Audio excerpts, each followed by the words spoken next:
Hello everyone. तो आज इस पार्ट में हम पढ़ने वाले हैं सेल मेम्ब्रेन। तो सेल मेम्ब्रेन सेल का एक कवरिंग होता है, प्रोटेक्टिव कवरिंग होता है। वो क्या होता है? फ्लेक्सिबल होता है, थीन होता है। ये हमारे एक्स्ट्रा सेलुलर फ्लूइड को इंट्रासेलुलर फ्लूइड से सेपरेट करता है। ओके, तो बेसिक डेफिनेशन क्या है हमारी? Cell membrane is a thin flexible protective covering that surround the cell. Cells को एक प्रोटेक्टिव कवरिंग ने कवर करके रखा हुआ है, जो कि हमारी सेल मेम्ब्रेन होती है। ये बेसिकली हमारी सेल की बाहर वाली स्पेस में एक cell extra cellular fluid present होती है, और सेल के अंदर में जो स्पेस होती है उसमें इंट्रा सेलुलर फ्लूइड प्रेजेंट होती है। ये क्या करती हैं? हमारी सेल मेम्ब्रेन इन दोनों को सेपरेट करती हैं। ओके, और सेल मेम्ब्रेन बेसिकली हमारी सेमी परमिएबल मेम्ब्रेन होती है। सेमी परमिएबल में मीन्स क्या होता है? सेल मेम्ब्रेन कुछ ही पार्टिकल्स को एंटर करवाती हैं और एग्जिट करवाती हैं, और कुछ पार्टिकल को रेस्ट्रिक्ट करती हैं, एंटर और एग्जिट नहीं करवाती हैं। हमारी सेल क्या होती है? सेल मेम्ब्रेन 3 मेन कंपोनेंट से मिलके बना होता है। पहला हमारा प्रोटीन, जो कि 55% से बनता है। प्रोटीन का क्या होता है काम? प्रोटीन क्या करता है? हमारी सेल मेम्ब्रेन में ट्रांसपोर्ट करवाता है। दूसरा, एज अ रिसेप्टर काम करता है। मीन्स कोई हार्मोन्स हो गई, उसको एंटर करने के लिए क्या होता है? एक साइट चाहिए होता है, तो वो रिसेप्टर की तरह काम करता है। थर्ड है हमारा इंजाइम की तरह काम करता है। इंजाइम्स क्या होता है? मीन्स किसी भी पार्टिकल को स्मॉल पार्टिकल में कन्वर्ट करना क्या करता है हमारा इंजाइम। और सेकंड हमारा लिपिड्स। लिपिड 40% प्रेजेंट होता है हमारी सेल मेम्ब्रेन में। लिपिड्स क्या करता है? एक स्ट्रक्चरल फ्रेमवर्क प्रोवाइड करता है हमारी सेल मेम्ब्रेन को। थर्ड है हमारा कार्बोहाइड्रेट। कार्बोहाइड्रेट 5% प्रेजेंट होता है हमारी सेल मेम्ब्रेन में। ये क्या करता है? हमारी सेल को एडहेशन प्रोवाइड करता है। मीन्स सेल और दूसरी नेबर सेल्स को एक दूसरे से अटैच करवाने के लिए हमारा कार्बोहाइड्रेट बहुत अच्छा रोल प्ले करता है। सेकंड, वो सेल रिकॉग्निशन में भी हेल्प करता है। तो इस पार्ट में हम पढ़ने वाले हैं structural model of cell membrane. तो टोटल 3 मॉडल होती है हमारी सेल मेम्ब्रेन की। पहला मॉडल है डैनियली-डेवसन मॉडल। डैनियली-डेवसन मॉडल को प्रपोज किया था हमारे जेम्स एफ डैनियली ने एंड ह्यूग डेवसन इन 1935। इनका कहना था हमारी जो सेल मेम्ब्रेन होती है वो सैंडविच ऑफ लिपिड से बनती हैं, और जो हमारी प्रोटीन है वो उसको लेयर करती हैं, कवर करती हैं। मीन्स ये हमारी लिपिड की सैंडविच हो गई, इसे कवर कर रही है हमारी प्रोटीन्स ने। ओके, अब इसको कौन रिप्लेस किया था? हमारे न्यूनेट मेम्ब्रेन मॉडल ने, जिसको प्रपोज किया था जेडी रॉबर्टसन ने इन 1957। उस समय क्या था? इलेक्ट्रॉन माइक्रोस्कोप इन्वेंट हो चुके थे। इसकी हेल्प से इसको अपडेट कर दिया था। ओके, अब थर्ड हमारा fluid mosaic model. Fluid mosaic model propose किया था हमारे S J Singer and G N Nicolson ने इन 1972। इनका कहना था कि हमारी जो फ्लूइड मोजाइक मॉडल है, जैसे कि हमारी लिपिड लेयर हो गई, वो फ्लूइड होती हैं और उसमें हमारी प्रोटीन फ्लोट कर रही हैं। प्रोटीन को इन्होंने मोजाइक कहा था। मोजाइक का मतलब है ये कुछ अरेंजमेंट प्रोवाइड करती हैं, कुछ पैटर्न फॉर्म करती हैं हमारी सेल मेम्ब्रेन में, जो कि डिफरेंट साइज के, शेप के, डिफरेंट कलर्स की होती हैं प्रोटीन, और वो फ्लोट करती हैं। ओके, तो ये अभी तक की सबसे लेटेस्ट क्या थी? हमारी स्ट्रक्चरल मॉडल थी, जो कि अभी तक एक्सेप्टेंस है। जैसा कि हमने पहले बात किया था, जो हमारी सेल मेम्ब्रेन होती है वो 3 मेन कंपोनेंट से मिलकर बनती है, प्रोटीन, लिपिड एंड कार्बोहाइड्रेट। तो अब हम आते हैं लिपिड लेयर के बारे में। तो लिपिड लेयर क्या होती है सेल मेम्ब्रेन की? वो होती है बाइलेयर्ड स्ट्रक्चर। मीन्स 2 लेयर से बनती है। लाइक ये हमारा सेल मेम्ब्रेन हो गया, और ठीक ये सेल मेम्ब्रेन की 2 लेयर से मिलकर बनती है। आप माइक्रोस्कोपिक स्ट्रक्चर में कुछ इस तरह का स्ट्रक्चर देखने को मिलता है। ये क्या होती है? थीन फिल्म ऑफ लिपिड से मिलकर बनती हैं, और ये फ्लूइड नेचर की होती हैं। फ्लूइड नेचर की क्यों होती हैं? ताकि इसके अंदर से जो हमारी प्रोटीन है वो आराम से फ्लोट कर सके, और जो हमारी सेल मेम्ब्रेन होती है वो एक सरफेस से दूसरे सरफेस से मूव कर सके। ओके, और जो मेजर लिपिड्स होती हैं, लिपिड्स भी 2 टाइप की लिपिड्स मिलके बनती हैं। ओके, फॉस्फोलिपिड्स पहला, दूसरा हमारा कोलेस्ट्रॉल। फॉस्फोलिपिड में मेनली क्या होती हैं? Phosphorus and fatty acids present होती हैं। ठीक, अब फॉस्फोलिपिड 2 पार्ट की होती हैं। पहला पार्ट है हमारा हेड पोर्शन, सेकंड पार्ट है हमारा टेल पोर्शन। जो हेड पोर्शन होता है वो हाइड्रोफिलिक होता है। Hydrophilic means water loving, water से प्यार होता है उसको। अब क्या करता है? ये पोलर नेचर का होता है, और ये क्या होता है? Soluble in water. और क्या? ये आउटर पोर्शन फॉर्म करता है। जैसे इस डायग्राम में देख सकते हैं आप, आउटर पोर्शन हमारा क्या बना रहा है? फॉस्फोलिपिड का हेड पोर्शन। अब हेड पोर्शन के बाद हम आते हैं टेल पोर्शन में। टेल पोर्शन में क्या होता है, ये हाइड्रोफोबिक नेचर होता है, मींस वाटर रिपेलिंग नेचर होता है इसका। ये क्या करता है, वाटर से डरता है। ओके, ये नॉन पोलर होता है और इनर स्ट्रक्चर फॉर्म करता है हमारी फॉस्फोलिपिड का। ओके, और ये क्या होता है, इनसोल्यूबल इन वाटर, वाटर से इनसोल्यूबल होता है। सेकंड है कोलेस्ट्रॉल। कोलेस्ट्रॉल क्या होता है, फॉस्फोलिपिड के बीच में अरेंज्ड होता है। ओके, ये जो हमारी फॉस्फोलिपिड होती हैं वो ऑयली एंड क्या होती हैं, सॉफ्ट नेचर की होती हैं, तो उसको पैक करवाने में हमारी कोलेस्ट्रॉल हेल्प करता है। अब क्या करता है, ये स्टेबिलिटी भी प्रोवाइड करता है हमारी सेल मेम्ब्रेन को, और क्या करता है, ये रिस्पॉन्सिबल होता है हमारी structural integrity of cell membrane. Okay, तो अब इसके स्ट्रक्चर को हम देखते हैं, इसके डायग्राम को देखते हैं। ये जो हमारी हेड पोर्शन और टेल पोर्शन, ये क्या करती है, हमारी फॉस्फोलिपिड बना रही हैं। ओके, तो अब हम इसे इमेज, ये हमारी सेल मेम्ब्रेन होगी, इसके माइक्रोस्कोपिक स्ट्रक्चर में देखेंगे तो क्या है, ये हमारी जो आउटर पोर्शन ECF को फेस करती है, जो इनर पोर्शन ऑफ फॉस्फोलिपिड है वो ICF को फेस करती है, means extra cellular fluid and intracellular fluid. Okay, और जो इसका टेल पोर्शन होता है, ये क्या होता है, हमारी सेल मेम्ब्रेन के बीच में होता है। अब ये हमारा हाइड्रोफिलिक नेचर है हेड, और टेल हमारा हाइड्रोफोबिक नेचर है। और जो कोलेस्ट्रॉल होता है वो इस तरह से हमारी फॉस्फोलिपिड के ऊपर क्या कहते हैं, अरेंज्ड होता है। ओके, अब आते हैं हम लिपिड लेयर के फंक्शन पे।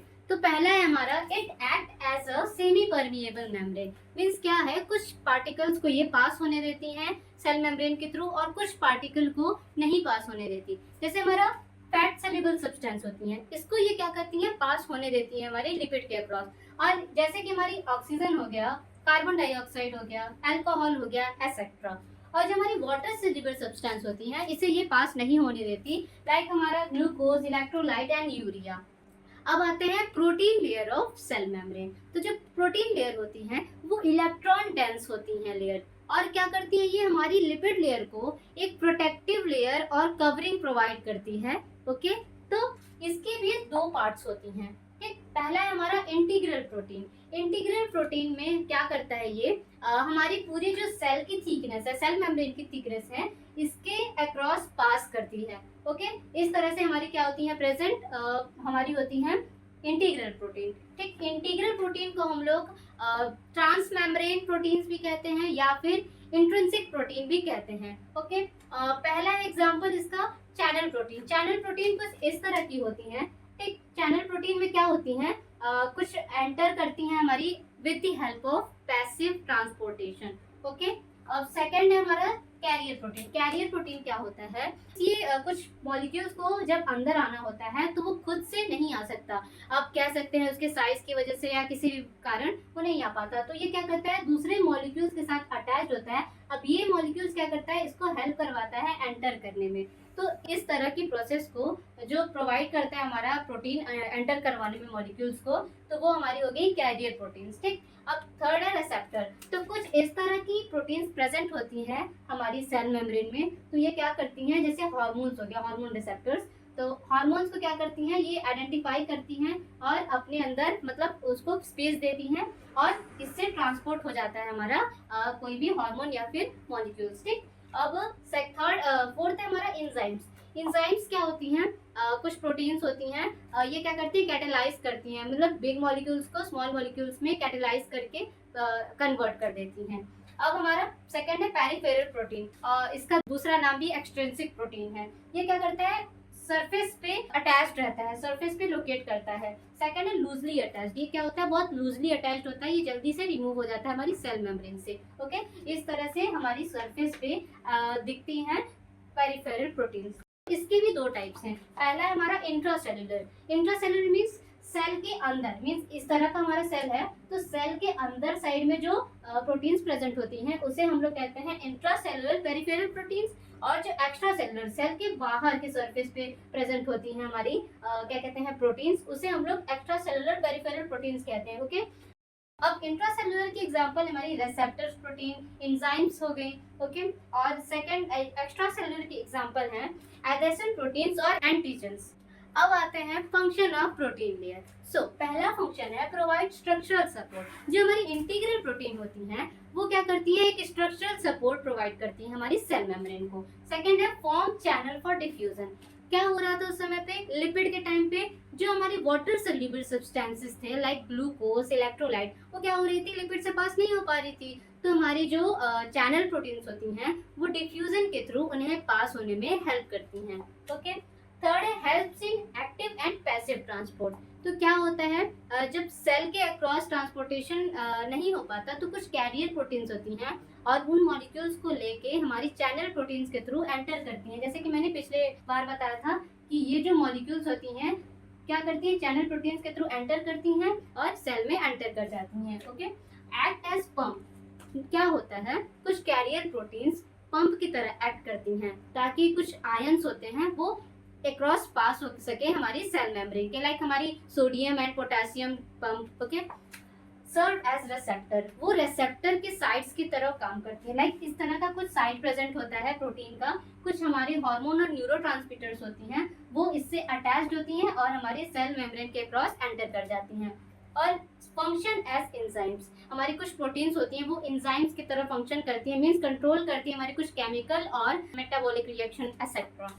एक्ट एज एंटीजन, एंटीजन की तरह वर्क करती है, मींस वो क्या करती है, हमारी एंटीबॉडी फॉर्मेशन में हेल्प करती है। लास्ट है हमारा help in cell adhesion, means एक सेल को नेबर सेल से अटैच करवाने में, एडहेशन करवाने में हेल्प करती है। अब बात करते हैं कार्बोहाइड्रेट्स के फंक्शन की। ओके, तो कार्बोहाइड्रेट्स क्या करती हैं, हमारी सेल मेम्ब्रेन में फॉर्म करती हैं ग्लाइकोप्रोटीन्स, ग्लाइकोलिपिड्स। अब ग्लाइकोप्रोटीन्स मैं बताना भूल गई थी, जो हमारी प्रोटीन्स होती हैं मेनली ग्लाइकोप्रोटीन्स के ही फॉर्म में रहती हैं। सो अब बात करते हैं ग्लाइकोप्रोटीन्स के बारे में। तो ग्लाइकोप्रोटीन्स क्या होती हैं, कार्बोहाइड्रेट्स प्लस प्रोटीन, इससे मिलके बनती हैं। और ग्लाइकोलिपिड्स हो गई, वो कार्बोहाइड्रेट एंड लिपिड से मिलके बनती हैं। ओके, और जो ग्लाइकोकैलिक्स होती हैं ये हमारी सेल मेम्ब्रेन की थीन कवरिंग फॉर्म करती हैं और ये बहुत लूज कवरिंग होती हैं। ओके, और जो हमारी फंक्शन हो गई कार्बोहाइड्रेट्स की, पहला फंक्शन है carry negative charge so that it repel the negative charge substance. तो हमारी जो कार्बोहाइड्रेट मॉलिक्यूल्स हैं वो नेगेटिव चार्ज पार्टिकल्स होती हैं और क्या करती हैं, कुछ नेगेटिव चार्ज सब्सटेंसेस हो गई उन्हें रिपेल करती हैं, एंटर नहीं करने देती हैं।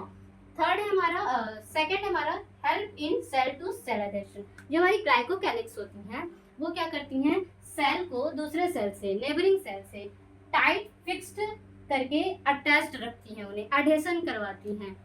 ठीक, थर्ड है हमारा इन्वॉल्व इन सेल रिकॉग्निशन। जो हमारी कार्बोहाइड्रेट मॉलिक्यूल्स हैं वो एज ए रिसेप्टर काम करती हैं कुछ हार्मोन्स के लिए। अब आते हैं फंक्शन ऑफ सेल मेम्ब्रेन पे। तो पहला फंक्शन क्या होता है इसका, पहला फंक्शन है प्रोटेक्टिव फंक्शन, मींस सेल के अंदर जो सेल ऑर्गेनेल्स होती हैं, साइटोप्लाज्म होती हैं, उसको प्रोटेक्ट करने में हमारा सेल मेम्ब्रेन का बहुत बड़ा रोल होता है। सेकेंड है सेलेक्टिव परमिएबिलिटी। सेलेक्टिव परमिएबिलिटी मतलब क्या होता है, हमारा जो सेल मेम्ब्रेन है वो कुछ ही सब्सटेंस को एंटर और एग्जिट करने में हेल्प करती है, ये एज अ बैरियर एक्ट करती हैं। थर्ड है absorptive function. Absorptive function means हमारी जो न्यूट्रिएंट्स होती हैं वो सेल मेम्ब्रेन को नीड होती है ताकि वो अपने सेल वर्क को प्रॉपर कर सके। तो ये क्या होती है, न्यूट्रिएंट हमारी सेल मेम्ब्रेन से ही पास होती हैं। फोर्थ है हमारा एक्सक्रीटरी फंक्शन। जो हमारी सेल्स के अंदर, सेल मेम्ब्रेन के अंदर क्या होती हैं, कुछ मेटाबॉलिक रिएक्शंस होती हैं, उससे क्या होता है हमारा कुछ वेस्ट प्रोडक्ट निकलता है सेल का, वो सेल मेम्ब्रेन के अक्रॉस एग्जिट कर जाता है, जैसे हमारा कार्बन डाइऑक्साइड हो गया, मेटाबॉलिक वेस्ट हो गया, etcetera. Exchange of gases. Exchange of gases means carbon dioxide क्या करती है, हमारी सेल से बाहर जाती है और ऑक्सीजन क्या करती है, एंटर करती है through the blood vessels. Okay, last function है maintenance of shape and size of the cell. जो हमारी सेल मेम्ब्रेन होती हैं वो क्या करती हैं, हमारी सेल के साइज और शेप को डिसाइड करती हैं और मेंटेन करके रखती हैं। Thank you. तो अगले पार्ट में हम पढ़ेंगे साइटोप्लाज्म और उसके सेल ऑर्गेनेल्स को।